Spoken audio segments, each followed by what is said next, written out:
다 같이 사도신경으로 우리 신앙을 고백하겠습니다. 전능하사 천지를 만드신 하나님 아버지를 내가 믿사오며 그 외아들 우리 주 예수 그리스도를 믿사오니 이는 성령으로 잉태하사 동정녀 마리아에게 나시고 본디오 빌라도에게 고난을 받으사 십자가에 못 박혀 죽으시고 장사한 지 사흘 만에 죽은 자 가운데서 다시 살아나시며 하늘에 오르사 전능하신 하나님 우편에 앉아 계시다가 저리로서 산자와 죽은 자를 심판하러 오시리라. 성령을 믿사오며 거룩한 공회와 성도가 서로 교통하는 것과 죄를 사하여 주시는 것과 몸이 다시 사는 것과 영원히 산 것을 믿사옵나이다. 아멘. 찬송가 240장입니다. 찬송가 240장입니다.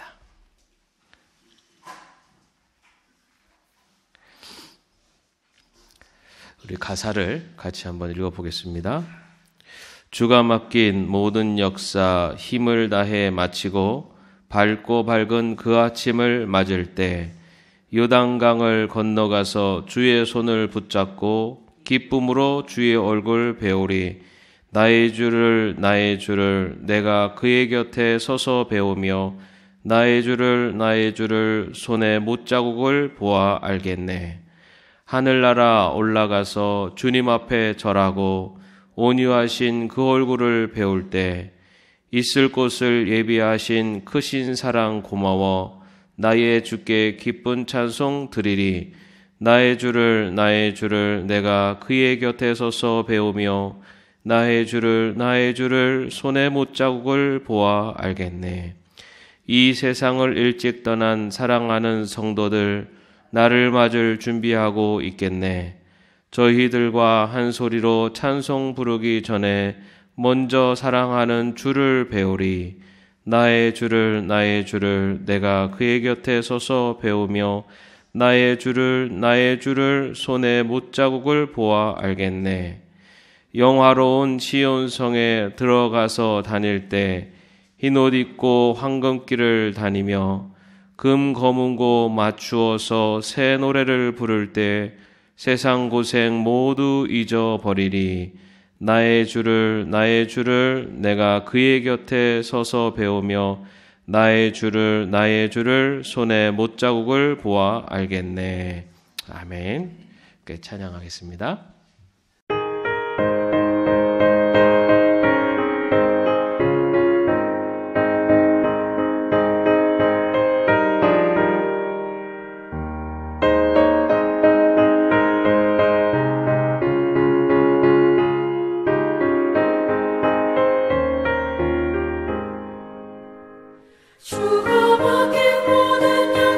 힘을 다해 마치고 밝고 밝은 그 아침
주님 만날 날 분명히 있을 줄로 믿습니다. 주님 만날 때 세상 모든 걱정 근심 다 주님 앞에서 내려놓고 하나님 주시는 또 평안의 삶을, 또 주님 주시는 영원한 삶을 누릴 수 있는 우리 모두가 되기를 바랍니다. 이 역시 곡이 굉장히 높습니다. 그래서 여러분 아침부터 찬송분을 고생하셨는데 대신 오늘 본문 말씀은 짧게 했습니다. 오늘 본문 아모스 1장 1절 2절 2절만 보도록 하겠습니다. 아모스 1장 1절과 2절 말씀 우리 같이 합독하겠습니다. 유다 왕 우시아의 시대 곧 이스라엘 왕 요아스의 아들 여로보암의 시대 지진 전 2년에 드고와 목자 중 아모스가 이스라엘에 대하여 이상으로 받은 말씀이라. 그가 이르되 여호와께서 시온에서부터 부르짖으시며 예루살렘에서부터 소리를 내시리니 목자의 초장이 마르고 갈멜산 꼭대기가 마르리로다. 아멘. 오늘부터 아모스서가 시작됩니다. 아모스 하면은 아모스서에서 우리에게 그래도 익숙한 말씀은 5장 24절에 오직 정의를 물같이 공의를 강같이 흐르게 할지어다 라고 하는 말씀이라고 할 수가 있습니다. 그래서 아모스 선지자를 정의의 선지자다라고 그렇게 부르기도 합니다. 정의의 선지자. 당시에 그런 불의가 판을 치던 시대에 아모스 선지자가 그 시대의 정의와 그리고 공의를 외쳤던 바로 그러한 선지 활동을 했었던 것이 바로 아모스입니다. 이 아모스 선지자의 활동 시기를 보면요, 이 이스라엘 왕 여로보암 2세 때 그가 활동을 했다라고 거기에 1절 말씀에 보면은 여로보암의 시대라고 이렇게 나오고 있습니다. 이 여로보암의 시대는 북이스라엘을 의미합니다. 북이스라엘의 여로보암 2세 때 활동을 했었는데 이때 상황이 어떠냐면은 이 북이스라엘을 괴롭히고 있었던 아람이라는 나라가 있었습니다. 근데 이 아람이라는 나라를 그 아시리아가 신흥 제국 아시리아가 이렇게 부강을 하면서 아람을 침공을 하면서 아람의 세력이 약해졌습니다. 그 틈을 타서 이 북이스라엘이 영토를 확장하고 그렇게 그 여러 가지 그 북이스라엘의 형편들이 점점 나아지고 있는, 그래서 그 북이스라엘의 그 역사 속에서 아니면 당시에 이스라엘의 역사 속에서 그 다윗과 솔로몬 시대 이후에 가장 큰, 가장 넓은 영토를 차지했었던 시대가 바로 이 여로보암 2세 때의 시대입니다. 다시 말해서 당시 북이스라엘은 어떤 정치적으로나 아니면 경제적으로나 외교적으로 최고의 번영을 이루는 시대였다라고 그렇게 볼 수가 있습니다.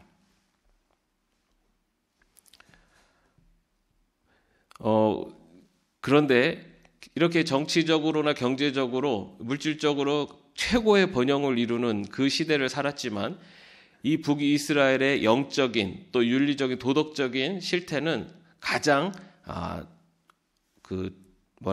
가장 어려운 그런 때를 보냈습니다. 그래서 성경에는 여로보암 2세에 대한 평을 보면은 굉장히 악한 왕으로 기록되어 있습니다.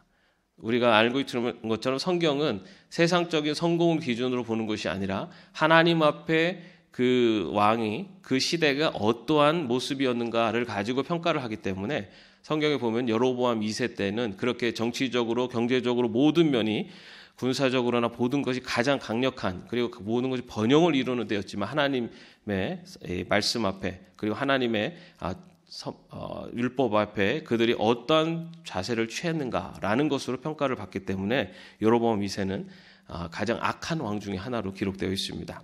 당시 북이스라엘의 그런 사회적인 그 실태를 보면요, 돈에 의해서 공의를 저버리고 사람들을 괴롭히는 그리고 착취하는 일들이 횡행하고 있었습니다. 서민들은 불공정한 세금 제도를 통해서 착취를 당했고요. 또 가난하고 힘 없는 자들이 특히나 그런 불의한 제도라 그리고 착취 속에서 고통을 받고 있었습니다. 그리고 부유한 자는 그들의 부를 가지고 온갖 사치와 방탕한 생활을 일삼았고 또 많은 백성들이 물질을 중심으로 물질에 집착하는 삶을 살았던 모습을 보이고 있습니다. 그리고 그들의 종교 생활은 굉장히 형식적이고 의무적인 그런 모습에 빠졌던 것이 당시의 모습입니다. 더 나아가서 이들은요, 하나님을 섬길 뿐만 아니라 이방신도 섬기는 혼합주의적인 모습을 보였던 것을 볼 수가 있습니다.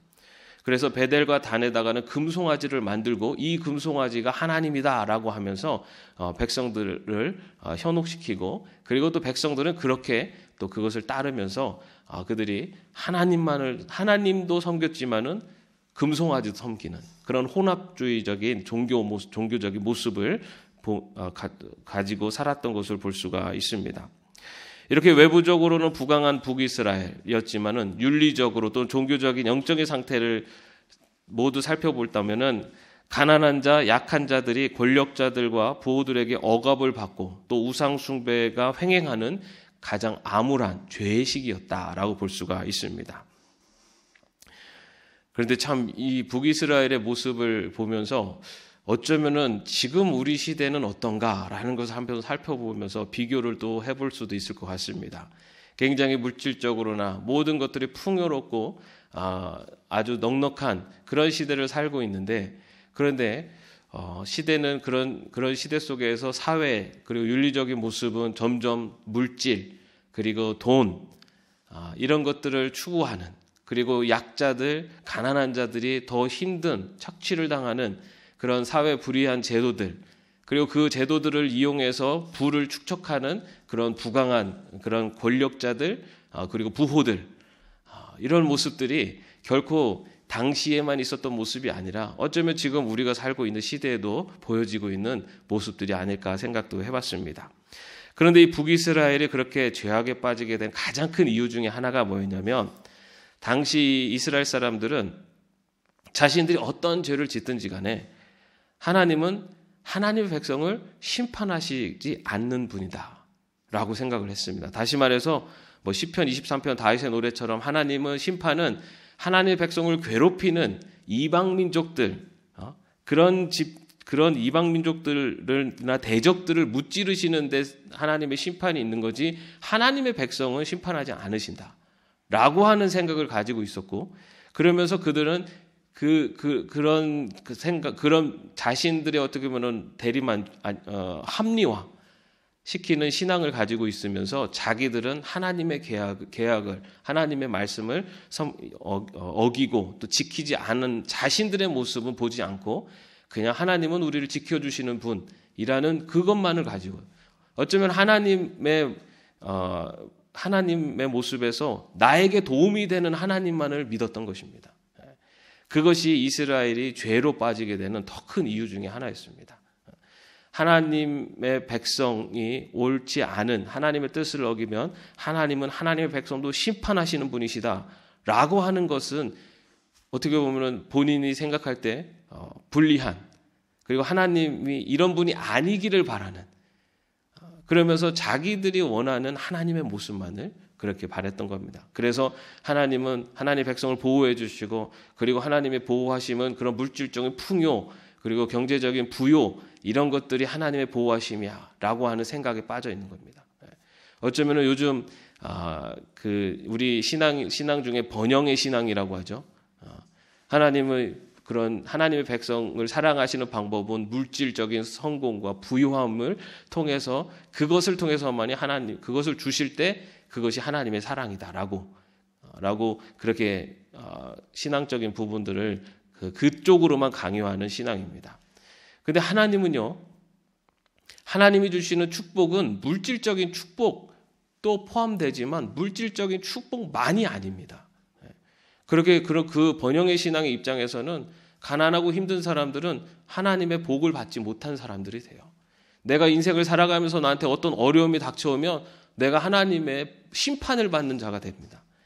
이런 번영의 신앙은 어떤 이 세상이 추구하는 물질적인 그 성공적인 것을 향해서 가는 신앙이지 그것은 올바른 신앙의 모습은 아닙니다. 근데 당시 북이스라엘이 바로 그러한 신앙을 갖고 있었어요. 그래서 하나님은 하나님의 백성에게 물질적으로 풍요롭게 해주시고 모든 것을 안정적으로 해주시고 절대 하나님의 백성을 벌하시거나 심판하지 않으신다라고 하는 그런 하나님의 모습 중에 자신들에게 이로운 점만을 믿고 있었던 것입니다. 그런데 하나님께서는 그러한 북이스라엘의 죄악을 간과하지 않으십니다. 왜냐하면 하나님은 사랑의 하나님이시지만 공의와 정의의 하나님이시기 때문입니다. 하나님은 사랑의 하나님이시기 때문에 어떤 죄인도 하나님 앞에 회개하고 돌아오면 모든 어떤 죄인도 다 받아주세요. 그러나 공의와 정의의 하나님이시기 때문에 그 죄에 대한 부분에 있어서는 만큼은 심판하시고 그것에 대해서 대가를 물으신다는 겁니다. 그래서 예수 그리스도가 십자가에서 죽으신 겁니다. 하나님은 사랑의 하나님이기 때문에 인간들의 그런 죄악으로 죽어가는 모습을 그냥 두실 수가 없었어요. 그래서 그들을 구원하시고자 하시는 계획을 세우십니다. 그것이 바로 사랑의 하나님이십니다. 그런데 하나님은 정의와 공의의 하나님이시기 때문에 그 죄를 그냥 없었던 일로 하고 끝낼 수가 없어요. 그래서 그 죄를 대가를 치러야 됩니다. 그 대가를 누구에게 치르게 하셨냐면은 예수 그리스도에게. 그래서 예수님이 그 죄의 대가를 대신 지신 거예요. 그래서 하나님은 사랑과 그리고 공의와 정의를 예수 그리스도 통해서 완성하신 겁니다. 그리고 그 예수 그리스도를 믿는 자, 다시 말해서 자신의 죄를 회개하는 자, 그리고 그 예수님을 믿는 자에게는 그의 모든 어떤 죄를 지어도 그것을 다 용서해 주시고, 용서해 주신 이유가 바로 그의 죄에 대한 대가를 예수님이 치러 주셨기 때문에, 그렇기 때문에 그를 하나님의 자녀로 받아주신다라는 것입니다. 하나님은 이처럼 정의와 공의의 하나님이시기도 합니다. 그래서 하나님께서 선지자 아모스를 들으셔서 하나님의 그러한 정의와 공의에 대한 심판의 메시지를 전하게 됩니다.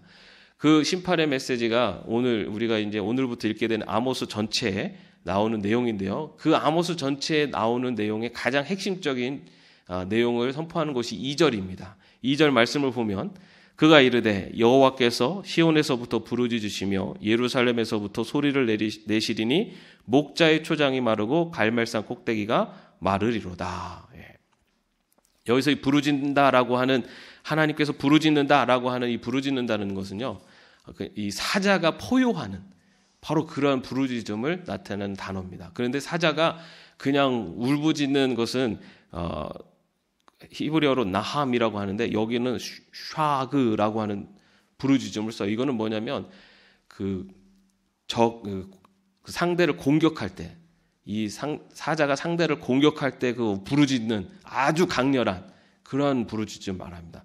여호와 하나님께서 이 심판의 메시지를 전하시는데, 이 심판의 메시지를 전하시는 이 하나님의 이 어떻게 보면 심판의 강도가 아주 그런 그 공격을 앞둔 사자와 같은 아주 강력한 메시지를 전하신다라는 그런 내용이기도 합니다. 그러면서 시온에서 부르짖으시고 예루살렘에서 소리를 내시니라고 하는 이 시온과 예루살렘이라는 지역, 그것의 지명의 이름이 나온 이유 중에 하나는 당시에 아까 말씀드린 것처럼 이스라엘 백성들은 단과 베델에 그곳에 금송아지를 만들고 거기가 하나님이 계신 곳이라고 그렇게 백성들을 현혹했습니다. 근데 하나님은 예루살렘 성전, 이 시온은 예루살렘의 다른 이름입니다. 하나님은 예루살렘의 성전에 계신 그 하나님께서 이 죄악에 빠진 북이스라엘 향해서 외치시는 심판의 메시지다라는 것을 전하고 있습니다. 다시 말해서 베델과 단에 있는 그 금송아지는 하나님이 아니다라는 것을 보여주고 있는 말씀이라고 볼 수가 있습니다. 그리고 그 내용은, 어떤 심판의 내용은 뭐냐? 목자의 초장이 마르고 갈멜산 꼭대기가 마르리로다라는 말씀입니다. 이 목자의 초장, 이것은 이스라엘의 가장 낮은 목초지대, 이 목초지대로부터 이스라엘의 가장 높은 산을 상징하는 갈멜산, 다시 말해서 이스라엘의 전 지역이 하나님의 심판을 받게 될 것이다 라고 하는 바로 그 메시지를 전하고 있습니다. 그러면서 이후 3절부터 시작되는 하나님의 그 경고의 메시지, 심판의 메시지, 그리고 그 북이스라엘 백성들의 죄악을 지적하고 또 경고하는 심판의 메시지가 계속해서 이어지게 됩니다. 이렇게 하나님은 아모스 선지자를 통해서 하나님의 심판을 선포하십니다.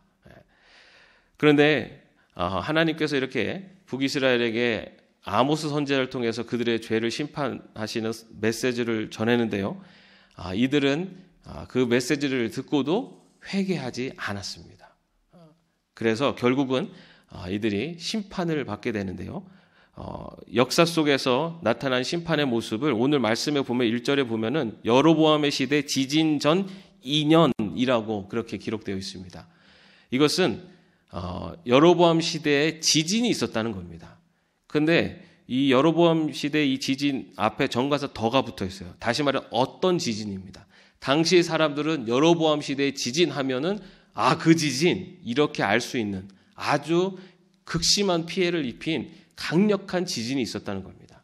그런데 이 아모스가 활동을 시작한 하나님의 말씀을 선포하는 것이 그 지진이 있기 2년 전부터 아모스 선지자가 이 북이스라엘 백성들을 향해서 그 죄악을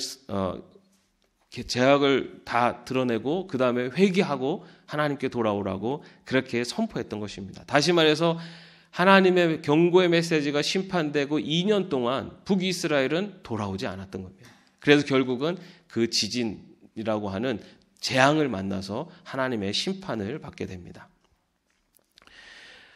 하나님께서는 2년이라는 기간 동안에 그런 아모스를 통해서 그 하나님의 어떻게 보면 심판의 메시지를 통해 그들이 회개하고 돌아올 수 있는 시간을 주셨지만 그러나 북이스라엘은 결국 그 심판의 메시지를 듣지 않고 회개하지 않고 결국 그 심판 지진의 재앙의 심판을 받게 됩니다. 그리고 여기서 또한 얘기하고 있는 아모스 선지서에서 얘기하고 있는 심판은 그런 지진의 재앙뿐만 아니라 이후에 있을 하나님의 종말의 때에 있을 그런 심판의 모습까지도 담고 있습니다. 이처럼 하나님께서는 하나님의 그 말씀을 그리고 이 세상을 향한 하나님의 뜻을 이 아모스 선지자를 통해서 전하는 그 모습이 바로 우리가 읽게 되는 아모스서의 내용이기도 합니다. 그런데 여러분, 이 아모스가 어떤 사람인가? 여러분, 아모스는 누구라고 알고 계세요? 목자라고 알고 계시죠, 그죠? 하나님께서 이 하나님의 뜻을 전하는 이 아모스라는 사람이 누군가를 우리가 한번 살펴볼 텐데요. 오늘 말씀에 보면 드고아의 목자라고 되어 있습니다. 이 드고아라는 지역이 어디냐면요. 지금 아모스는 북이스라엘에서 그들의 죄악을 선포하고 있습니다. 근데 이 드고아라는 지역은 북이스라엘 땅이 아니라 남유다의 땅입니다. 다시 말해서 남유다 출신인 아모스가 북이스라엘에서 하나님의 말씀을 선포하고 있어요. 그 드고아라는 땅은 그 목축을 하거나 아니면 뽕나무를 이렇게 재배하기에는 적당한 좋은 땅입니다. 이 아모스는요, 남유다 사람임에도 불구하고 어쩌면은 자신과 직접적인 관련이 없는 북이스라엘에서 하나님 말씀을 선포하는 걸 볼 수 있습니다. 여러분, 우리 하나님의 백성들, 특히 성도들이 나와 직접적인 부분에서만 우리의 관심, 우리의 시선이 멈추어지는 것이 아니라 좀 더 멀리 내다볼 수 있는 그러한 시선을 갖는 것. 그것이 또 우리 믿음의 백성들, 하나님의 말씀을 들고 살아가는 사람들에게 필요한 자세입니다. 지금 당장 나한테 오는 문제들, 어려움, 여기에만 우리의 시선이 갖추는 것이 아니라 더 멀리 그리고 더 미래를 내다볼 수 있는 것. 여러분, 요즘 가을 날씨가 너무 좋죠. 그죠? 요즘 같은 날씨에는 기후의 지구 환경, 기온이 올라가고 하는 것들을 남 얘기 같습니다. 그죠?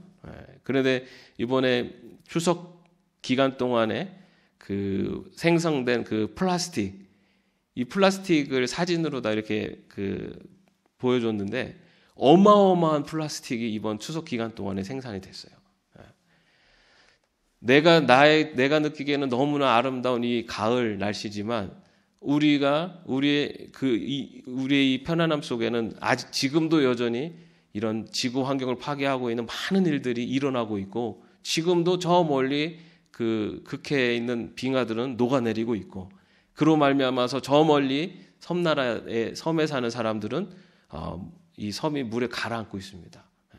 우리의 시선이 내 생활, 내가 살고 있는 이 시대, 내 가정 여기에만 멈추는 것이 성도의 모습이 아니라 더 멀리, 어쩌면 나와 관계없는 그 세계까지도 우리의 시선을 확장할 수 있는 것이, 그것이 이 시대를 사는 하나님의 백성에게 주시는 우리의 신앙의 영적인 눈이 되어야 된다라는 것을 또 아모스 선지자를 통해서도 또 우리는 볼 수가 있습니다.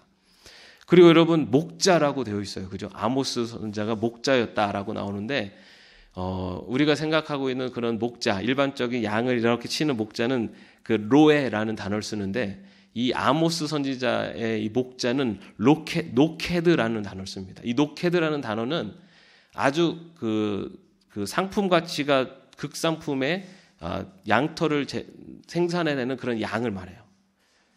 다시 말해서 이 노케드라고 하는 것은 그 아모스가 평범한 목자가 아니라 이 목축업을 하는 굉장한 그 상당한 재력을 소유한 사람이다라는 것을 나타내는 단어입니다. 그리고 7장 14절 말씀에 보면 목자요 뽕나무를 재배하는 자다라고 나와요. 이것은 다 그냥 우리가 생각하는 그냥 뭐 양 몇 마리 아니면 나무 몇 그루 이게 아니고, 당시에 그 아모스가 원예 사업하고 그다음에 대규모 목장을 운영하는 사람이었다는 겁니다. 아까도 말씀드린 것, 당시 사회가 굉장히 부강한 사회였고 모든 것이 풍족한 사회였어요. 아모스도 역시 그런 사회 속에서 부를 누릴 수 있는 편안한 생활을 할 수 있었던 그런 모든 조건을 갖추고 있었던 사람입니다. 그 시대의 흐름 속에서 편안하게 살 수 있었지만은 아모스 선지자는 하나님의 말씀을 선포하면서 어쩌면은 당시에 이 시대가 악하게 흐르는 시대 속에서 안주하는 삶이 아니라 그 안에서 하나님의 말씀을 선포하는 하나님의 백성의 길을 걷게 됩니다. 우리가 하나님의 백성으로 이 땅을 살아갈 때 이 시대의 흐름에 맞춰서 그냥 편안하게 내 안위를 생각하며 살아갈 수도 있어요. 그런데 하나님의 백성은 그런 삶이 아니라 이 시대가 악한 길로 가거나 잘못된 길로 갈 때 그것이 잘못됐다라고 이야기할 수 있는 바로 그런 사람이 하나님의 백성이 돼야 된다는 겁니다. 그냥 시대의 흐름에 맞춰서 좀 그냥 큰 무리 안 일으키고 그냥 편승해서 가면 되지.